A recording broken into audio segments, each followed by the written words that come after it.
En esta presentación, analizaremos las experiencias negativas de las llamadas experiencias cercanas a la muerte, y por qué en algunos casos suele hablarse sobre la reencarnación en algunas de estas experiencias. Más del 90 a 95% de las experiencias cercanas a la muerte son positivas, son bellísimas, en lugares maravillosos, con reencuentros con seres queridos, tal como lo analizamos en videos anteriores. Y de un 5 a un 10% son tenebrosas, oscuras, en paisajes lúgubres, con soledad extrema y seres amenazantes o sombras. Algunas son en cavernas o paisajes desolados y algo oscuros. Y también hay quienes, en algunos casos, independiente de si su experiencia es positiva o tenebrosa, hablan de la reencarnación como un concepto que transmiten. Pero partamos en orden. Sabemos que en estas experiencias es altamente posible que el ajustador del pensamiento es capaz de proyectarse a los mundos de estancia y en el proceso de retorno traer las impregnaciones de sus experiencias en esos viajes y posteriormente, el sujeto humano al despertar las hace como suyas, como en el caso de Pablo. Ciertas presentaciones repentinas de pensamientos, conclusiones y otras imágenes de la mente son a veces resultado del trabajo directo o indirecto del ajustador, pero mucho más frecuentemente son la emergencia súbita a la conciencia de ideas que se han ido agrupando en los niveles mentales sumergidos, sucesos naturales y diarios de la función psíquica normal y ordinaria inherentes a los circuitos de la mente animal evolutiva. En contraste con estas emanaciones subconscientes, las revelaciones del ajustador aparecen a través de los reinos de lo superconsciente. Preste atención que se dice que el ajustador puede traer imágenes y revelaciones, pero también es normal que estos datos pasen por el filtro de la mente humana y del subconsciente. Así que tenemos al ajustador, al superconsciente, más la suma del ingrediente del subconsciente, como son los recuerdos y hasta ideas preconcebidas, generan el total de lo que llamamos el recuerdo de la experiencia. Y esto es la causa de que, aunque las experiencias sean positivas o negativas, es interesante que se parecen todas en términos generales, pero hay algunos detalles personales que a veces las diferencian. Esto se debe a que el subconsciente a veces puede dominar o contaminar un poco más la experiencia pura que trae el ajustador. O también ocurrir lo contrario, que el ajustador prevalezca en mayor proporción sobre el subconsciente y la experiencia se recuerde con mayor pureza. Esto finalmente dependerá de cada persona y es lo que crea los detalles a veces diferentes en algunos casos. Pero vamos a lo que nos compete, las experiencias negativas, ese 5%. En algunos casos, hay encuentros o se vislumbran seres amenazantes o sombras, entidades en algunos casos casi demoníacas. Es interesante recordar nuevamente a Pablo para arrojar luz sobre este asunto. Recordemos que su ajustador no solo visitó el tercer mundo de estancia, sino que hizo un interesante recorrido. Veamos. El libro de Urantia señala que visitó el tercer mundo de estancia, el tercer cielo. Esto es en los primeros satélites de transición morontial que rodean a Jerusalén. Luego debe haber visitado a Jerusalén mismo, porque se declara que vio una clase de graduados de peregrinos ascendentes en el planeta gigante, en la capital del sistema. Y aquí viene algo sumamente interesante. Es altamente posible que su ajustador también haya visitado los satélites cárceles que rodean al mundo del Padre. Lucifer fue detenido por los agentes de los ancianos de los días de Ubersa y desde entonces ha estado encarcelado en el satélite número 1 del grupo del Padre de las esferas de transición de Jerusalén. Y aquí, los gobernantes de otros mundos contemplan el fin del soberano infiel de Satania. Pablo conocía el estado de estos líderes rebeldes después del autootorgamiento de Micael. pues escribió de los jefes de Caligastia que eran huestes espirituales de maldad en las regiones celestiales. El libro de Urantia cita de la carta a los Efesios, en la cual también se dice, contra las fuerzas espirituales malvadas que están en los lugares celestiales. Esas regiones o lugares, de acuerdo a esta traducción, son las esferas cárceles. Y amigos, esto es sumamente importante para nuestro análisis. Así que el ajustador de Pablo, sin lugar a dudas, debe haber visitado estos lugares, y eso le transmitió al apóstol cuando retornó a su mente. Pero, ¿es posible que se tenga cierto acceso a estos satélites cárceles? Cuando residas en el séptimo mundo de estancia, tendrás acceso al séptimo mundo de transición, la esfera del Padre Universal, y también se te permitirá visitar los mundos de prisión de Satania que rodean a este planeta, en los que actualmente están confinados Lucifer y la mayoría de personalidades que le siguieron en rebeldía contra Micael. Este triste espectáculo ha sido observable durante edades recientes y seguirá sirviendo como advertencia solemne para todo Nevadón, hasta que los ancianos de los días adjudiquen el pecado de Lucifer y de sus asociados caídos que rechazaron la salvación ofrecida por Micael, su padre del universo. Así que sí, los seres moronciales pueden visitar en determinado momento los satélites prisión, y por lo tanto, los ajustadores también pueden visitar esos reinos. Es interesante que los documentos hablan de un triste espectáculo que se observa en esos lugares. Los 7 satélites que rodean el mundo del Padre se utilizan en forma variada en los diferentes sistemas. En Satania actualmente se utilizan como esferas de detención para los grupos aprisionados de la rebelión de Lucifer. Esto confirmaría los relatos de por qué se perciben entidades negativas o oscuras cuando se describen esas experiencias cercanas a la muerte. Notemos cómo las siguientes citas del libro nos transmiten la idea de que esos mundos no son muy agradables y seguramente han acrecentado el arquetipo del lugar desolado, algo terrorífico y lúgubre, que es visto en algunas experiencias cercanas a la muerte. Y los que os conozcan entre los mundos se espantarán al veros. Habéis sido un terror, pero nunca jamás lo seréis nuevamente. Pero durante muchas edades, los 7 mundos de prisión de la oscuridad espiritual en Satania han constituido una advertencia solemne para todo Nevadón, que proclama elocuente y eficazmente la gran verdad de que el camino del transgresor es duro, que cada pecado encierra la semilla de su propia destrucción, que la paga del pecado es muerte. ¿Será que esa especie de advertencia es la causa de que algunas personas, en su CSM, tras el encuentro con ciertas entidades prisioneras en esos mundos, se sienten autojuzgadas y atrapadas o abrumadas por la culpa de sus propias acciones en vida? Muchos declaran que sus malas acciones les han causado angustia extrema al sentir que el yo se disuelve en la nada o en un abismo oscuro.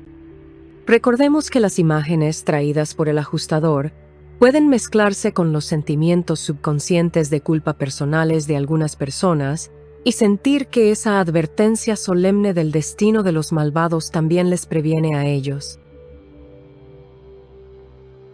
Ahora leamos. El dragón se volvió finalmente la representación simbólica de todos estos personajes malvados. Cuando triunfó Micael, Gabriel bajó de Salvington y encadenó al dragón, todos los líderes rebeldes, por una edad.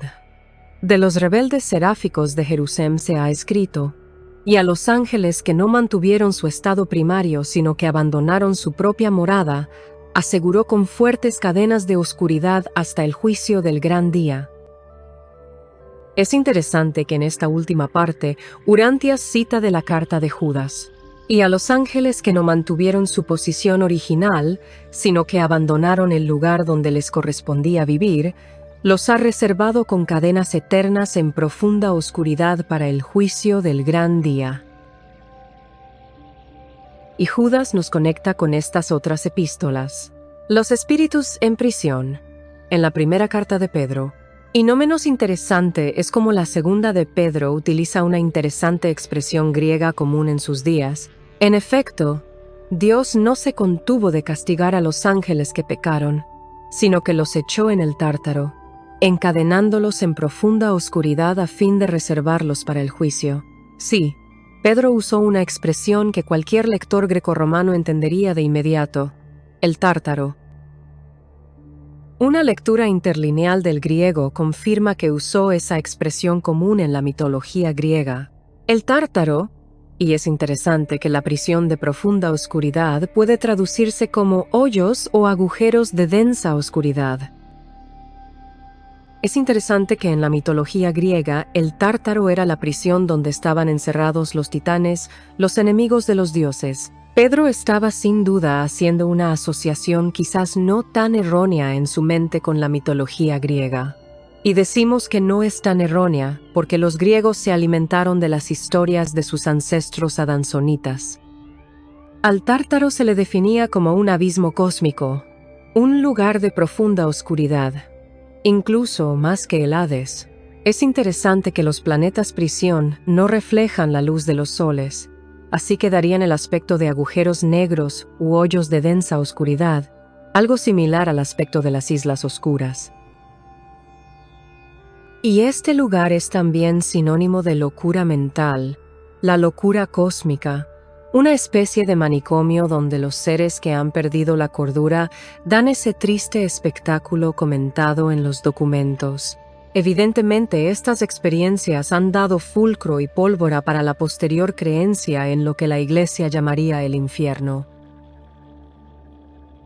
Sabemos que el infierno no existe, que es parte de una creencia evolutiva errónea, pero en muchos casos, estas experiencias, de ciertos vislumbres de los planetas prisión, deben haber dado un soporte adicional, tal como veremos en el caso de la reencarnación. Para algunos, estas escenas son similares al purgatorio, o a lo que los movimientos espíritas han denominado como el umbral. Lugares muy similares a los descritos por esas minorías que tienen extrañas experiencias cercanas a la muerte. Y como hemos visto, a la luz de lo expuesto aquí, existe la posibilidad de que estas personas hayan tenido vislumbres de los mundos cárceles.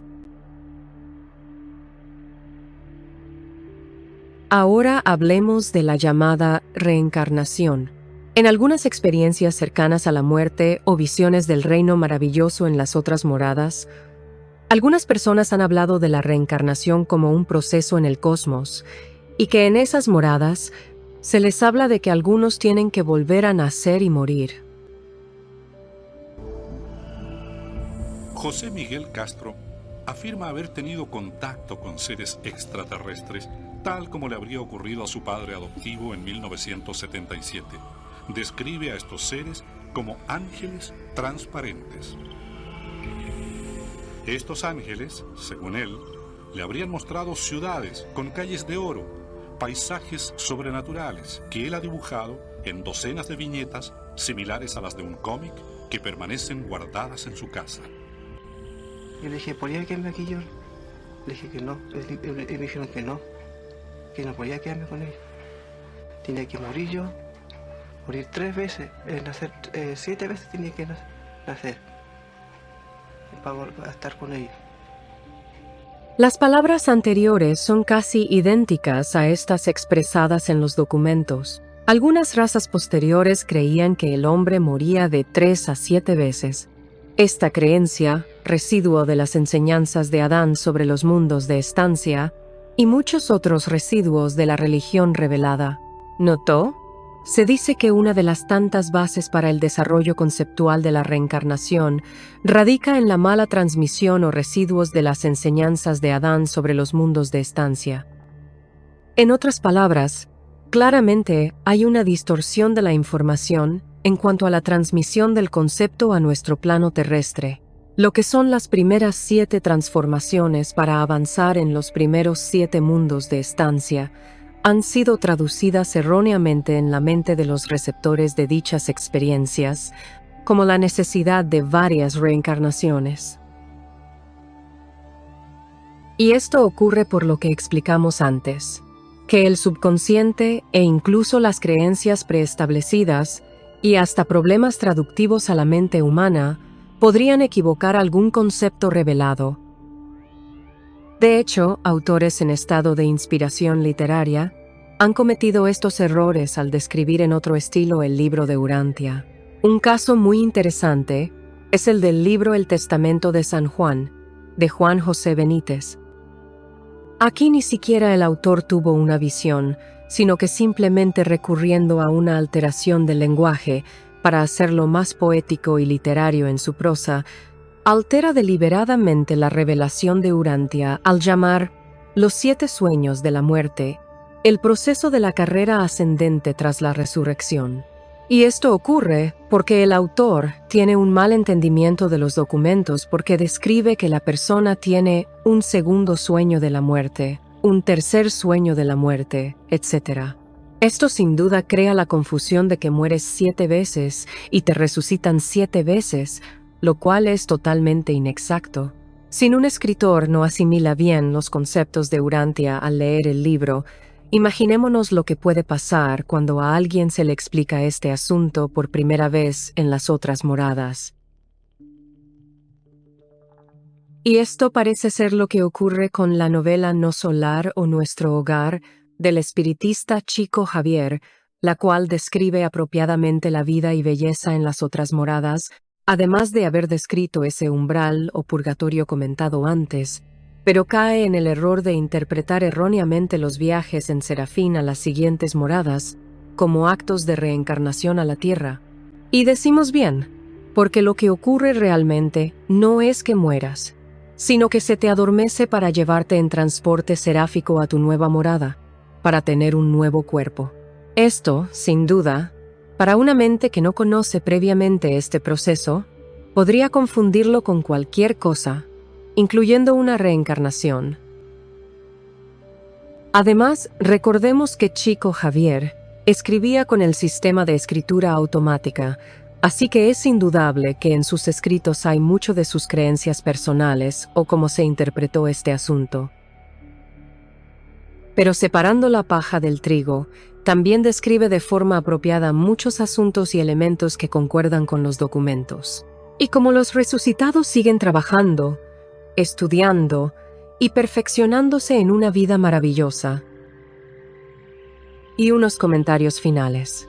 Hay lectores de línea dogmática o fundamentalista del libro de Urantia que no son abiertos a estas posibilidades, y es más, dan un portazo de imposibilidad para que muchas personas sinceras encuentren respuestas a sus experiencias.